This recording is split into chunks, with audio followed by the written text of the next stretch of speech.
Hello and welcome everybody, I am Brandon, and we got a buttload of PlayStation news to talk about today. So this morning we got some huge news coming out of PlayStation, pretty much saying that they are buying Bungie for $3.6 billion. We're gonna go through all that news and more on another episode of Game Corner.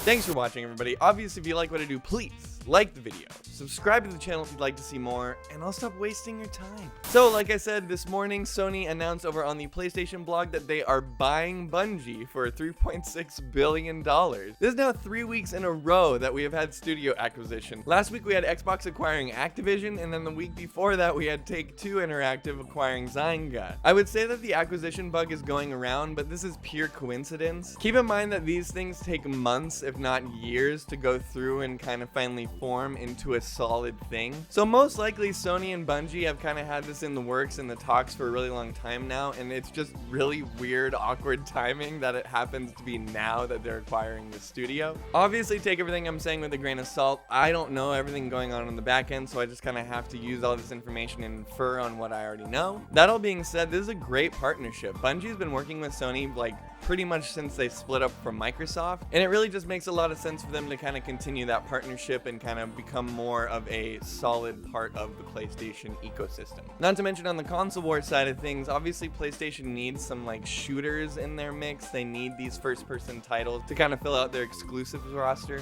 And while Destiny is probably going to end up staying as a multi-platform game, I do think they sort of low-key hinted at that in the PlayStation blog article. We'll get to that here shortly. Like I said, I think Destiny will end up staying as kind of this multi-platform thing that they're going to end up building on for God knows how long. I imagine until, it stops making money. And then I definitely think whatever comes next from Bungie is going to end up being a console exclusive. Just like Xbox buying Bethesda and just like Xbox buying Activision Blizzard, they don't spend these billions of dollars so that they can keep their games on their competitors' consoles. And while I don't necessarily think this is a response to what Xbox has been doing, because I imagine it's been in the works for a while, but I do think this is a really, really good move on their part. I'm actually kind of surprised this didn't happen sooner. I imagine if Bungie didn't want to stay so independent, it probably would have, but they've been doing timed exclusives for Destiny on PlayStation pretty much since the game came out. In the actual article over on the PlayStation blog,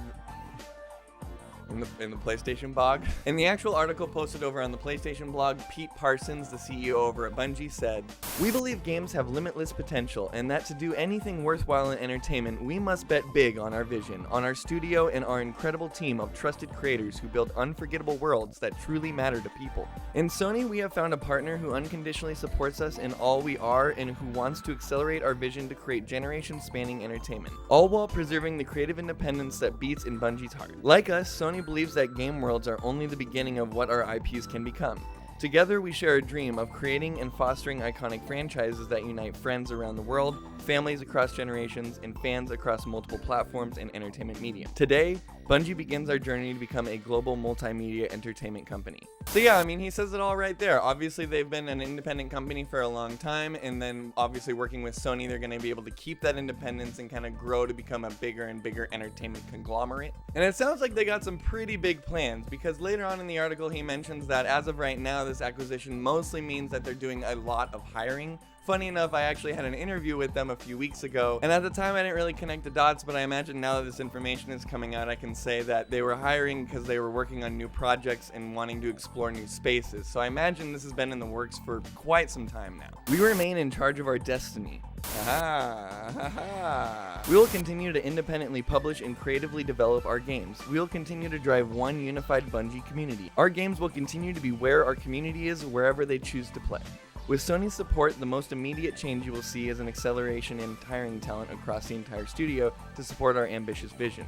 If this speaks to you and you want to help us put a dent in the universe, we are hiring across all disciplines for Destiny 2 and for all New Worlds beyond." So yeah, like I said, they're hiring a bunch of new people, so if you're interested at all, I definitely would hop on that. They're doing a bunch of interviews, and unfortunately, I didn't get the job, but definitely put yourself out there and try and get in on that. So yeah, even though they're going to continue to be independent, it sounds like they have really, really big plans for Bungie on the PlayStation ecosystem. I imagine you're going to end up seeing them obviously keep supporting Destiny and, like I said, do something really new here soon. What I appreciate is that PlayStation compared to Xbox seems like when they make acquisitions, they make them because they know it's going to be like a truly good partnership, as opposed to Xbox, which seems to just buy up things because it thinks it'll fit well in their portfolio. Obviously, I don't know for certain. I'm sure that there's a lot that goes into these acquisitions, and I doubt anyone's just making these decisions on a whim. But there is sort of a brute force nature to what Xbox is doing compared to this like long-standing relationship that PlayStation fosters with these studios and then eventually kind of brings them into this family.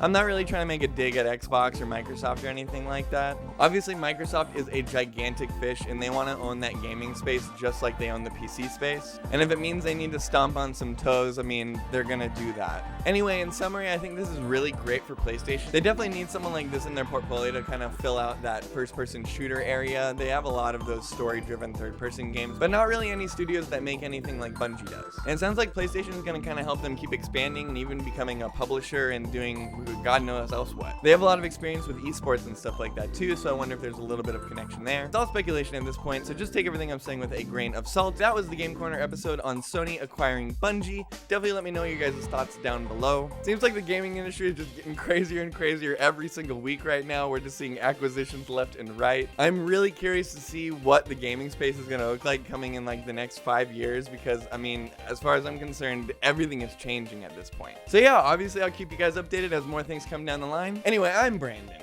Thanks for watching and have a kick-ass week.